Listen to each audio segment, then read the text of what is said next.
तो अभी तक हम एसिम्प्टोटिक नोटेशन के बारे में बात कर रहे थे। इससे पहले वाली वीडियो में हमने बेको नोटेशन के बारे में बात करी थी। बहुत ही अच्छे से हमने वहाँ पे डिटेल में समझा था कि बेको नोटेशन क्या होता है। अगर वो आपने वीडियो नहीं देखी है तो आप जाकर के आई बटन पे क्लिक कीजिए, आपको वीडियो मिल जाएगी। और इस प्लेलिस्ट को आप सेव कर लीजिए, प्लेलिस्ट को फॉलो कीजिए, क्योंकि इसमें सारी वीडियोस ही आने वाली हैं और होप करता हूँ कि ये आपके काम आएगी। तो यहाँ पे हमने एसिम्प्टोटिक नोटेशन के बारे में क्या पढ़ा था, इस जल्दी से उसका रिव्यू कर लेते हैं और फिर उसके बाद आगे बढ़ते हैं। तो यहाँ पे हमारे पास आता है asymptotic notation is used to express the runtime complexity of an algorithm। तो asymptotic notation basically runtime complexity को एक्सप्रेस करने के लिए यूज होता है। और यहाँ पे हमने देखा था कि हर कॉम्प्लेक्सिटी चाहे वो किसी भी एल्गोरिथम की हो, हम उसके लिए बेस्ट केस, एवरेज केस और वर्स्ट केस फाइंड करते हैं। फिर उसके बाद हमने देखा था कि बिग ओ नोटेशन क्या होता है।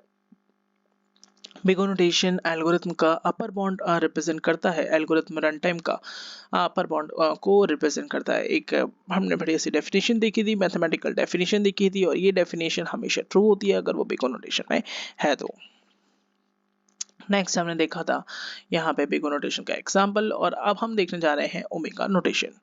तो अगर आप अपने बिगो नोटेशन के ग्राफ को नोटिस किया हो तो बिगो नोटेशन का ग्राफ देखेंगे तो आपको पता चलेगा सी जी ऑफ एन जो फंक्शन था वो ऊपर था, क्योंकि यहाँ पे जो हमारी कंडीशन थी कि F of N is smaller than is equal to C G of N, मतलब सी जी ऑफ एन या तो बराबर होगा एफ ऑफ एन के या तो उससे बड़ा होगा। तो यही हमने ऐसे ही ग्राफ के साथ प्लॉट किया है, जैसे कि आप ग्राफ में जाकर के देख सकते हैं। यहाँ पे देखिए ये वाला जो हिस्सा है ये सी जी ऑफ एन जो है वो ऊपर जा रहा है, इतना ऊपर है यहाँ पे, ठीक है। और यहाँ पे देखिए एफ ऑफ एन जो है वो इससे नीचे है। तो ये बात यहाँ से क्लियर हो गई होगी आपको कि ये एफ ऑफ एन यहाँ पे छोटा है, और ये पॉइंट ऐसा है कि ये दोनों ही एक टाइम पे दोनों ही बराबर हैं। तो आगे चलते हैं, अब आगे देखते हैं ओमेगा नोटेशन। ओमेगा नोटेशन क्या कहता है कि this notation is used to express the lower bound of an algorithm's run time. तो डेफिनेशन कहती है the function F of N is equals to omega of G of N if there exist a positive constant C and n naught such that f of n is smaller than is equals to c g of n for all n is greater than is equals to n naught। तो ये वाला तो वही condition है कि n जो है वो बड़ा होना चाहिए in the comparison to that of the n naught। और यहाँ पे ये वाली कंडीशन अपोजिट हो गई। पहले हम कह रहे थे कि f of n जो है वो छोटा होगा in the comparison to that of the C G of N, पर अब हम कह रहे हैं कि एफ ऑफ एन बड़ा होगा in the comparison to that of the C G of N. तो यहाँ पे अगर आप इधर पे देखें तो अब एफ ऑफ एन जो है वो ऊपर आ गया, सी जी ऑफ एन नीचे आ गया यहाँ पे ग्राफ में। तो ये हमारे पास ओमेगा का ग्राफ बन गया। तो इधर पे आप एक एग्जांपल के तौर पर समझ सकते हैं कि यहाँ पे मैंने एक फंक्शन ले रखा है 2n+3, और जी के लिए जी एन के लिए भी एक फंक्शन ले रखा है, कांस्टेंट ले रखा है। अगर आप इसे सेटिस्फाई करके देखिए 1 के लिए तो आप देखेंगे कि हमारी कंडीशन ट्रू हो रही है। तो बिल्कुल आपको ये एज इट इज लिख सकते हैं, ये बहुत ही अच्छे तरीके से लिखा गया है और आपको समझ में भी आ रहा होगा। नेक्स्ट आगे देखते हैं थीटा नोटेशन। तो थीटा नोटेशन क्या होता है? This notation is used to express the tight bound of an algorithm run time. Upper bound और लोअर बॉन्ड को साइमल्टेनियसली जो है रिप्रेजेंट करने के काम भी आ सकता है।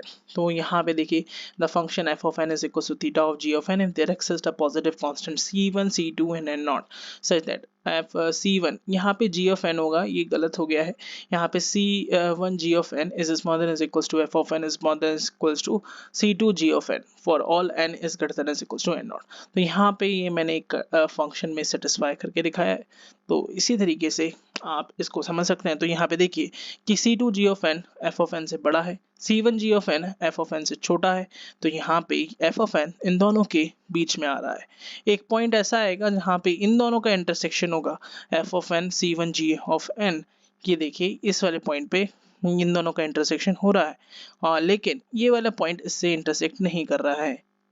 तो अब आप पूरी तरीके से समझ गए होंगे तीनों नोटेशंस को, तीनों एसिम्प्टोटिक नोटेशन को। इसके अलावा भी हमारे पास दो एसिम्प्टोटिक नोटेशन और होते हैं लिटिल ओ करके, और एक और एसिम्प्टोटिक नोटेशन हमारे पास और होता है, पर वो ज़्यादा इतना इंपॉर्टेंट नहीं है। ये तीन नोटेशन आपको हमेशा याद रखने हैं, यही आपके आगे काम आने वाले हैं, बिगो नोटेशन, ओमेगा नोटेशन और थीटा नोटेशन।